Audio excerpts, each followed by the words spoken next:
కానీ తర్వాత ఆయన పోరాటాలు చరిత్ర చూసిన తర్వాత ఈయన మనిషి మాట చూడడానికి సౌమ్యంగా ఉంటారు, కానీ సందర్భం వచ్చినప్పుడు మాత్రం చాలా కరుగ్గా ఉంటారనేది నేను అర్థం చేసుకున్నాను.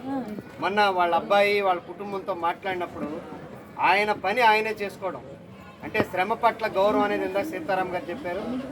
దానికి కొనసాగింపు విషయంలో ఆయన బట్టలు ఆయనే ఉతుక్కోవడం, ఆయన స్నానం చేయడానికి కావాల్సిన నీళ్లు ఆయనే పెట్టుకోవడం, మళ్ళీ ఆ నీళ్లు ఆయనే పోసుకోవడం, ఇది వాస్తవంగా ఆ వయసు వచ్చిన తర్వాత ఇతరులతో పని చేయించుకోవాలనే ఒక ఆలోచన సాధారణంగా మనుషుల్లో ఉంటుంది. కానీ అలా కాదు, మన పని మనమే చేసుకోవాలి, ఆ రకంగా మన శ్రమ మనమే చేసుకోవాలి, అది రెండు రకాలుగా కూడా ప్రయోజనకరంగా ఉంటుందనే పద్ధతిలో ఆయన శ్రమకి గౌరవించి ఆ పద్ధతిలో ఆయన పని ఆయన చేసుకోవటం కానీ లేదా రాజకీయాలు తెలుసుకునే ప్రయత్నం ఆయన అన్ని సందర్భాల్లోనూ చేసేవారు. ఈ రకంగా ఇందాక సీతారాం గారు చెప్పిన విషయాల్లో నేను ఆయన్ని తక్కువసార్లు కలిసినప్పటికీ నేను ఆ విషయాల్ని నేను స్పష్టంగా చూడగలిగాను. కాబట్టి ఆ రూపంలో ఆయన చదువు పెద్దగా లేకపోయినా ఒక కమ్యూనిస్టు ఉద్యమానికి నాయకుడిగా ఏ రైస్ మిల్లులో మేస్త్రిగా అయితే తొలగించబడ్డాడో ఆ రైస్ మిల్లు వర్కర్లకి ఆయన నాయకుడిగా వ్యవహరించి ఈ పట్టణంలో నాయకుడిగా వ్యవహరించి పనిచేశారు. అలాంటి కృషి. మూడో అంశం, ఇప్పుడు కొంతమంది మధ్యలో ఒక పార్టీలోకి వచ్చిన తర్వాత మళ్ళీ ఆ పార్టీ నచ్చకపోతే మారిపోవటం చూస్తున్నాం. నిన్నే బీహార్లో నితిన్ అనే ఆయన ముఖ్యమంత్రి 9వ ప్రమాణ స్వీకారం చేశాడు. ఆయన ఇప్పటికి 6 సార్లు కూటమిలు మార్చాడు. ఓసరవేలు కూడా సిగ్గుపడుతుంది. కానీ ఇలాంటి నీచమైన రాజకీయాలు ఉన్న ఈ రోజుల్లో చివరి వరకు కూడా ఎత్తిన జెండా దించకుండా ఒకే రాజకీయ పార్టీ వెనకాల పనిచేసే పద్ధతి కూడా ఆయన ఆదర్శప్రాయంగా ఉన్నారు. కొంతమంది అడుగుతూ ఉంటారు, ఈ కమ్యూనిస్ట్ పార్టీలో ఉండటం వల్ల నీకేమైనా కౌన్సిలర్ పదవి వస్తుందా, లేకపోతే ఎమ్మెల్యే వస్తుందా, ఎంపీ వస్తుందా, ఏం చూసి మీరు ఇందులో ఎందుకు ఇంత ఇలా పనిచేస్తారని. ఇందాకే సీతారాం గారు చెప్పినట్టుగా తన కుటుంబం కోసమే కాకుండా యేసుక్రీస్తు అన్నట్టు నీ కోసం నీ పిల్లల కోసం అని అన్నారు.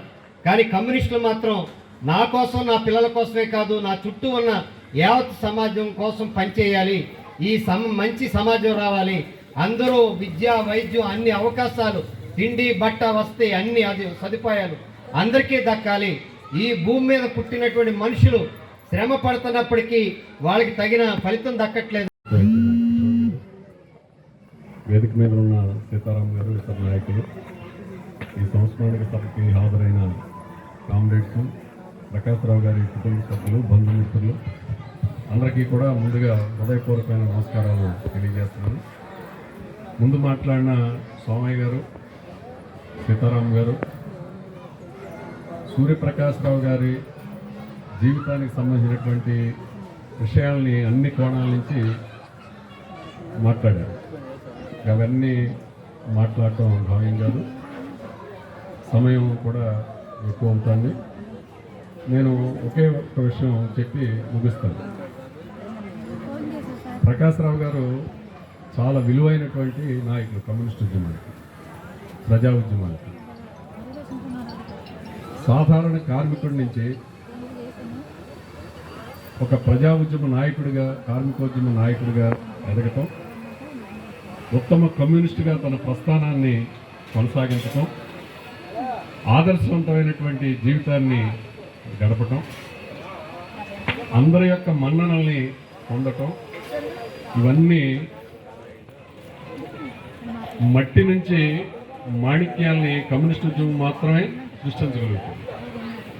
అటువంటి మట్టిలో మాణిక్యం కమ్రేడు ప్రకాశ్రావు గారు.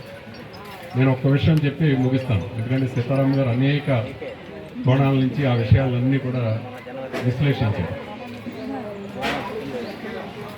ప్రకాశ్రావు గారు వయసులో పెద్ద, అనుభవంలో పెద్ద, నాయకుడిగా పెద్ద. మేము చాలా చిన్నవాళ్ళం ఆయన ముందు, వయసులో కానీ అనుభవంలో కానీ ఇట్లన్నిటిలో. కానీ చిన్నవాళ్ళను కూడా పార్టీ నిర్వర్తించే బాధ్యతలను దృష్టిలో పెట్టుకుని చాలా గౌరవంగా, మన్ననగా మాట్లాడారు. మాకు సిగ్గేసేది. ఆయనేమో పెద్ద, ఆయన పెద్ద నాయకుడు, వయసులో పెద్ద, అనుభవంలో పెద్ద. మాలాంటి వాళ్ళు కూడా గారు గారు అని అనేటప్పుడు మాకు అది సిగ్గు అనిపించేది. అంటే చిన్నవాళ్ళని కూడా గౌరవించడం అనే ఒక నమ్రత, కమ్యూనిస్టు నమ్రత కమ్రేడ్ ప్రకాశ్రావు గారిలో ఉండేది. అలాగే విషయాల్ని తెలుసుకోవాల్సి వచ్చినప్పుడు వీళ్ళు చిన్నోళ్ళు, వీళ్ళు కుర్రోళ్ళు, వీళ్ళకేం తెలుస్తుంది అని కాకుండా ఆయన వయసుని, ఆయన బాధ్యతని, స్థాయిని పక్కన పెట్టి ఆయనకి ఏదైనా అనుమానం వచ్చినా, సందేహం వచ్చినా మాలాంటి వాళ్ళు, చిన్నవాళ్ళు కూడా అడిగేవారు. ఇవన్నీ కూడా ఆయన జీవితంలో నమ్రతకి చెందినటువంటి గొప్ప విషయాలు. కామ్రేడ్ ప్రకాశ్రావు గారు ఏ రీత్యా చూసినా ఆయన ధన్యజీవి, ఆదర్శ ప్రజానాయకుడు. జీవి మాల్ ఫెస్టివల్ థీమ్ మాల్ పండుగలన్నీ జీవి మాల్ తోనే. మహా పండుగలు మెగా సేల్